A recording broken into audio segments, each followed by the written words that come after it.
Part 2. What I saw was almost more than I could stand. There, tangled in the low branches of a huckleberry bush, were the entrails of my dog. With a gasping cry, I knelt down by his side. I knew what had happened. Far back in the soft belly, the slashing razor-sharp claws of the lion had cut into the hollow.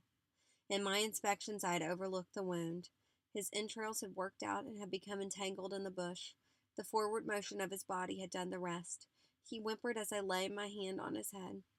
A warm red tongue flicked out at it. With tears in my eyes, I started talking to him. "Hang on, boy," I said. "Everything will be all right. I'll take care of you." With trembling hands, I unwound the entrails from the bush. With my handkerchief, I wiped away the gravel, leaves, and pine needles. With fingers that shook, I worked the entrails back into the wound. Knowing that I couldn't carry him and the axe and the lantern, I struck the axe deep in the side of the white oak tree. I blew out the lantern and hung the handle over the other blade. I wrapped my dog in my old sheepskin coat and hurried for home. Arriving home, I awakened my mother and father. Together we doctored my dogs. Old Dan was taken care of first. Very gently, Mama worked the entrails out and in a pan of warm soapy water washed them clean of pine needles, leaves, and grit. "If only I knew what I was doing," Mama said as she worked, "I'd feel better." With gentle hands she worked the entrails back through the opening. The wound was sewn up and bandaged with a clean white cloth. Little Ann wasn't hard to doctor. I held her head while Mama cleaned her wounds with peroxide. Feeling the bite of the strong liquid, she whined and licked at my hands. "It's all right, little girl," I said. "You'll be well in no time." I opened the door and watched her as she limped off to the doghouse. Hearing a whimper, I turned around. There in the doorway of the room stood my sisters. I could tell by the looks on their faces that they had been watching for some time. They looked pitiful standing there in their long white gowns. I felt sorry for them. "Will little Ann be all right?" my oldest sister asked. "Yes," I said. "She'll be all right. She only had one bad wound, and we've taken care of that." "Old Dan's hurt bad, isn't he?" she said. I nodded my head. "How bad is it?" she asked. "It's bad," I said. He was cut wide open." They all started crying. "Now here," Mama said, going over. "You girls get back in bed. You'll take a death of cold being up like this in your bare feet." "Mommy," the little one said, "God won't let old Dan die, will he?" "I don't think so, honey," Mama said. "Now off to bed." They turned and walked slowly back to their room. "The way your dogs are cut up," Papa said. "It must have been a terrible fight." "It was, Papa," I said. "I never saw anything like it. Little Ann wouldn't have fought the lion if it hadn't been for old Dan. All she was doing was helping him. He wouldn't quit. He just stayed right there till the end. I even had to pry his jaws loose from the lion's throat after the lion was dead." Glancing at old Dan, Papa said, "It's in his blood, Billy. He's a hunting hound, and the best one I ever saw. He only has two loves, you and hunting. That's all he knows." "If it hadn't have been for them, Papa," I said, "I probably wouldn't be here now." "What do you mean?" Mama said. "You wouldn't be here now." I told them how the lion had leaped at me and how my dogs had gotten between him and me. "They were so close together," I said. "When they came up off the ground, they looked just like one." There was a moaning sigh from Mama. She covered her face with her hands and started crying. "I don't know," she sobbed. "I just don't know. To think how close you came to being killed. I don't think I can stand any more." Now," Papa said as he walked over and put his arms around her. "Don't go all to pieces. It's all over. Let's be thankful and do the best for old Dan." "Do you think he'll die, Papa?" I asked. "I don't know, Billy," Papa said, shaking his head. "He's lost an awful lot of blood, and he's a mighty sick dog. All we can do now is wait and see." Our wait wasn't long. My dog's breathing grew faster and faster, and there was a terrible rattling in his throat. I knelt down and laid his head in my lap. Old Dan must have known he was dying.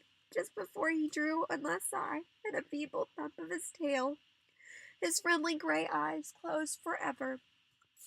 At first, I couldn't believe my dog was dead. I started talking to him. "Please don't die, Dan," I said. "Don't leave me now."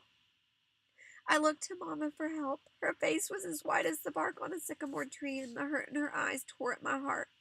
She opened her mouth to say something, but words wouldn't come out. And feeling as cold as an Arctic wind, I got up and stumbled to a chair. Mama came over and said something. Her words were only a murmur in my ears. Very gently, Papa picked old Dan up in his arms and carried him out to the porch. When he came back in the house, he said, "Well, we did all we could do, but I guess it wasn't enough." I'd never seen my father and mother look so tired and weary as they did on that night. I knew they wanted to comfort me, but didn't know what to say. Papa tried. "Billy," he said, "I wouldn't think too much about this if I were you. It's not good to hurt like that. I believe I'd just try to forget it. Besides, you still have little Ann." I wasn't even thinking about little Ann at that moment. I knew she was all right. "I'm thankful I still have her," I said. "But how can I forget old Dan? He gave his life for me. That's what he did, just laid down his life for me. How can I ever forget something like that?" Mama said, "It's been a terrible night for all of us. Let's go to bed and try to get some rest. Maybe we'll all feel better tomorrow." "No, Mama," I said. "You and Papa go on to bed. I think I'll stay up for a little while. I couldn't sleep anyway." Mama started to protest, but Papa shook his head. Arm in arm, they walked away from the room. Long after my mother and father had retired, I sat by the fire trying to think, and couldn't. I felt numb all over. I knew my dog was dead, but I couldn't believe it. I didn't want to. One day they were both alive and happy. Then that night, just like that, one of them was dead. I didn't know how long I had been sitting there when I heard a noise out on the porch. I got up, walked over to the door, and listened. It came again, a low whimper and a scratchy sound. I could think of only one thing that could have made the noise. It had to be my dog. He wasn't dead. He had come back to life with a pounding heart. I opened the door and stepped out on the porch. What I saw was more than I could stand. The noise I had heard had been made by little Ann. All her life she had slept by old Dan's side. And although he was dead, she left the doghouse and had come back to the porch, snuggled up close to his side. She looked up at me and whimpered. I couldn't stand it. I didn't know I was running until I tripped and fell. I got to my feet and ran on, down through our fields of shocked corn until I fell face down on the river's bank. There, in the gray shadows of a breaking dawn, I cried until I could cry no more. The chirring of gray squirrels in the bright morning sun told me it was daylight. I got to my feet and walked back to the house. Coming up through our barn lot, I saw my father feeding our stock. He came over and said, "Breakfast is about ready." "I don't want any breakfast, Papa," I said. "I'm not hungry and I have a job to do. I have to bury my dog." "I'll tell you what," he said. "I'm not going to be very busy today, so let's have a good breakfast and then I'll help you." "No, Papa," I said. "I'll take care of it. You go and eat breakfast. Tell Mama I'm not hungry." I saw a hurt look in my father's eyes. Shaking his head, he turned and walked away. From rough pine slabs, I made a box for my dog. It was a crude box, but it was the best I could do. With strips of burlap and corn shucks, I padded the inside. Up on the hillside at the foot of a beautiful red oak tree, I dug his grave. There, where the wild mountain flowers would grow in the spring, I laid him away. I had a purpose in burying my dog up there on the hillside. It was a beautiful spot. From there one could see the country for miles, the long, white, crooked line of the river, the tall, thick timber of the bottoms, the sycamore, birch, and box elder. I thought perhaps that on moonlight nights, old Dan would be able to hear the deep voices of hounds as they rolled out on the river bottoms of the frosty air. After the last shovel of dirt was patted in place, I sat down and let my mind drift back through the years. I thought of the old KC baking powder can, and the first time I saw my pups in the box at the depot. I thought of the $50, the nickels and dimes, the fishermen, and the blackberry patches.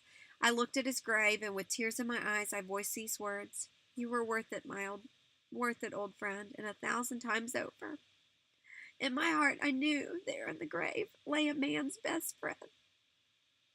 2 days later, when I came in from the bottoms where my father and I were clearing the land, my mother said, "Billy, you had better look after your dog. She won't eat." I started looking for her. I went to the barn, the corn crib, and looked under the porch. I called her name. It was no use. I rounded up my sisters and asked if they had seen little Ann. The youngest one said that she had seen her go down into the garden. I went there calling her name. She wouldn't answer my call. I was about to give up, and then I saw her. She had wiggled her way far back under the thorny limbs of a blackberry bush in the corner of the garden. I talked to her and tried to coax her out. She wouldn't budge. I got down on my knees and crawled back to her. As I did, she raised her head and looked at me. Her eyes told the story. They weren't the soft gray eyes I had looked into so many times. They were dull and cloudy. There was no fire, no life. I couldn't understand. I carried her back to the house. I offered her food and water. She wouldn't touch it. I noticed how lifeless she was. I thought perhaps she had a wound I had overlooked. I felt and probed with my fingers. I could find nothing. My father came and looked at her. He shook his head and said, "Billy, it's no use. The life has gone out of her. She has no will to live." He turned and walked away. I couldn't believe it. I couldn't. With eggs and rich cream, I made a liquid. I pried her mouth open and poured it down. She responded to nothing I did. I carried her to the porch and laid her in the same place I had laid the body of old Dan. I covered her with gunny sacks. All through the night I would get up and check on her. Next morning I took warm, fresh milk, and again I opened her mouth and fed her. It was a miserable day for me. At noon it was the same. My dog had just given up. There was no will to live. That evening when I came in from the fields, she was gone. I hurried to my mother. Mama told me she had seen her go up to the hollow from the house, so weak she could hardly stand. Mama had watched her until she had disappeared into the timber. I hurried up the hollow, calling her name. I called and called. I went to the head of it, still calling her name, and praying she would come to me. I climbed out onto the flats, looking, searching, and calling. It was no use. My dog was gone. I had a thought, a ray of hope. I just knew I'd find her at the grave of old Dan. I hurried there. I found her lying on her stomach, her hind legs stretched out straight and her front feet folded back under her chest. She had laid her head on his grave. I saw the trail where she had dragged herself through the leaves. The way she lay there, I thought she was alive. I called her name. She made no movement. With the last ounce of strength in her body, she had dragged herself to the grave of old Dan. Kneeling by her side, I reached out and touched her. There was no response, no whimpering cry or friendly wag of her tail. My little dog was dead. I laid her head in my lap, and with tear-filled eyes gazed up into the heavens. In a choking voice I asked, "Why did they have to die? Why must I hurt so? What have I done wrong?" I heard a noise behind me. It was my mother. She sat down and put her arm around me. "You've done no wrong, Billy," she said. "I know this seems terrible, and I know it hurts, but at one time and another, everyone suffers. Even the good Lord suffered while he was here on earth." "I know, Mama," I said, "but I can't understand. It was bad enough when old Dan died. Now little Ann is gone. Both of them gone, just like that." "Billy, you haven't lost your dogs altogether," Mama said. "You'll always have their memory. Besides, you can have some more dogs." I rebelled at this. "I don't want any more dogs," I said. "I don't ever want another dog. They won't be like old Dan and little Ann." "We all feel that way, Billy," she said. "I do, especially. They fulfilled a prayer I thought would never be answered." "I don't believe in prayers anymore," I said. "I prayed for my dogs, and now look, both of them are dead." Mama was silent for a moment, and then in a gentle voice she said, "Billy, sometimes it's hard to believe that things like this can happen, but there's always an answer. When you're older, you'll understand better." "No, I won't," I said. "I don't care if I'm 100 years old. I'll never understand why my dogs had to die." As if she were talking to someone far away, I heard her say in a low voice, "I don't know what to say. I can't seem to find the right words." Looking up at her face, I saw her eyes were flooded with tears. "Mama, please don't cry," I said. "I didn't mean what I said." "I know you didn't," she said, as she squeezed me up tight. "It's just your way of fighting back." I heard the voice of my father calling to us from the house. "Come now," Mama said. "I have supper ready, and your father wants to talk to you. I think when you've heard what he has to say, you'll feel better." "I can't leave little Ann like this, Mama," I said. "It'll be cold tonight. I think I'll carry her back to the house." "No, I don't think you should do that," Mama said. "Your sisters would go all to pieces. Let's make her comfortable here." Raking some dead leaves into the pile, she picked little Ann up and laid her in them. Taking off my coat, I spread it over her body. I dreaded to think of what I had to do on the morrow. My fathers and sister were waiting for us on the porch. Mama told them the sad story. My sisters broke down and started crying. They ran to Mama and buried their faces in the long cotton dress.